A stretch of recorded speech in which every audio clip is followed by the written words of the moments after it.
Crypto কথা YouTube চ্যানেলে সবাইকে স্বাগতম। আশা করি সবাই ভালো আছো। তো আজকে আমরা এই ভিডিওতে দুইটা টপ মেম কয়েন নিয়ে আলোচনা করব। তো আমার মিম কয়েন নিয়ে আলোচনা করতে মন চায় না, কারণ এটাতে মানে তোমরা সবাই জানো যে মিম কয়েন মানে কিন্তু অনেকগুলা জিরোর পরে তারপরে সংখ্যা, আর এটা যখন তখন ডাম্প হতে পারে, কারণ এটা অনেকের কাছেই আছে। আর মিম কয়েনের কোনো ভবিষ্যৎ না থাকে না, এটা যে কেউ ক্রিয়েট করে মার্কেটে আর কি ছেড়ে দেয়। তো আজকে আমরা টপ টু মিম কয়েন নিয়ে আলোচনা করব। তো আমার কিছু সাবস্ক্রাইবার আমাকে মেসেজ করছিল যে ফ্লকি ইনু পাম্প করলো, তারপরে ব্রিট নামে যে মিম কয়েন আছে এটা পাম্প করলো। তো এরকম কয়েকটা কয়েন সাজেস্ট করছে। তো আমার এরকম দুইটা কয়েন পাইছি।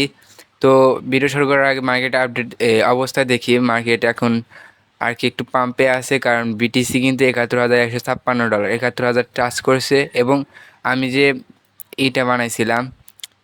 লাইনটা বানাইছিলাম সেটা কিন্তু ফলো করতেছে এবং ব্রেক করছিল, কিন্তু আর কি এই লাইনের উপরে থাকতে পারে না। ক্যান্ডেল ক্লোজটা কিন্তু এই হরিজন্টাল লাইনের নিচে করছে ক্লোজ।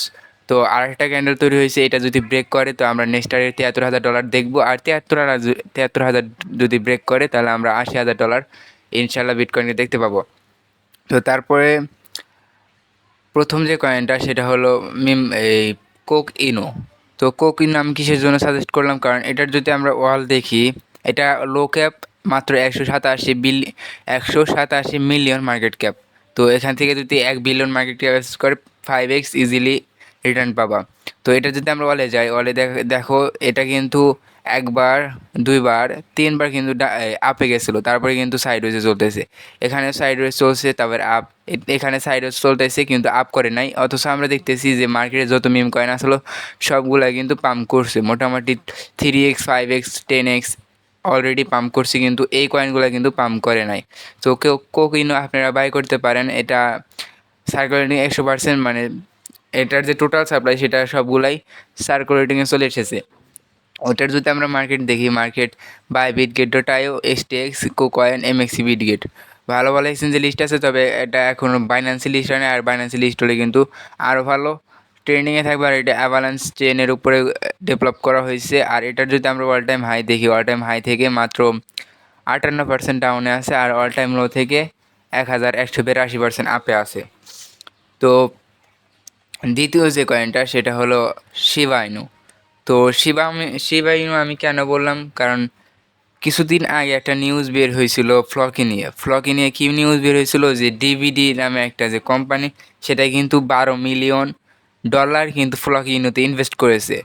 তো ফ্লকি ইনু কিন্তু, আমরা যদি মিম সেক্টরে যাই কয়েন মার্কেট ক্যাপে, তোমরা দেখতে পাবা যে টপে কিন্তু টপ 2 এসে শিবা ইনু, তারপরে টপ 1 2 3 4 5 নাম্বার কিন্তু ফ্লকি। তো ফ্লকিতে 12 মিলিয়ন ইনভেস্ট পাইছে। তো এটা কিন্তু ধীরে ধীরে ফান্ডামেন্টালের দিকে যাইতেছে মিম কয়েনগুলা। তো এটা কিন্তু ভালো পরিমাণে একটা পাম্প করছিল, প্রায় 12 14 30% মতো পাম্প করছিল গতকাল। তো আজকে একটু ডাউনে আছে। তো যেহেতু ফ্লকি ইনুতে টাকা আইছে এবং এটা টপেও নাই, অথচ টাকা আইছে এবং এটা পাম্প করছে, তো আমার মতে, আমার এক্সপিরিয়েন্স অনুযায়ী যে শিবা ইনুতেও টাকা আসতে পারে। কারণ কিছু কিছু বড়লোক আছে যারা নিজেদেরকেই ঘৃণা করে, তো তারা চাইবেই যে ফ্লকি যেহেতু পান করছে ডিভিডির কারণে, তো অনেক কোম্পানি চাইবে যে আমরা এখন শিবা ইনুতে টাকা দেই, তাহলে শিবা ইনু পাম্প করবে আর আমাদের নাম আর কি বাড়বে। তো সেজন্য আমি শিবা ইনু সাজেস্ট করতেছি। শিবা ইনু পাম্প করতেছে না বেশি, স্বাভাবিকই আছে, সাধারণ। আমরা যদি অল টাইমে দেখি, এখানে একটু পাম্প নিয়েছিল 4 গুণ, 4 গুণ না 5x মতো আর কি আপ করছিল। 5x মতো আপ করার পরে স্টেবল হয়ে গেছে। তো তোমরা চাইলে এটা বাই করতে পারো। তো কিছু অংশ দিয়ে বাই করবো। আর মিম কয়েন আমি বাই করার জন্য সাজেস্ট করি না, কারণ মিম কয়েনের কোনো ভবিষ্যৎ নাই।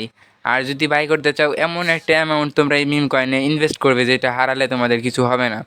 যদি হারিয়ে যায় তাহলে হারিয়ে গেল, আর যদি না হারায় তাহলে রিটার্ন হিউজ পরিমাণে রিটার্ন পাবা।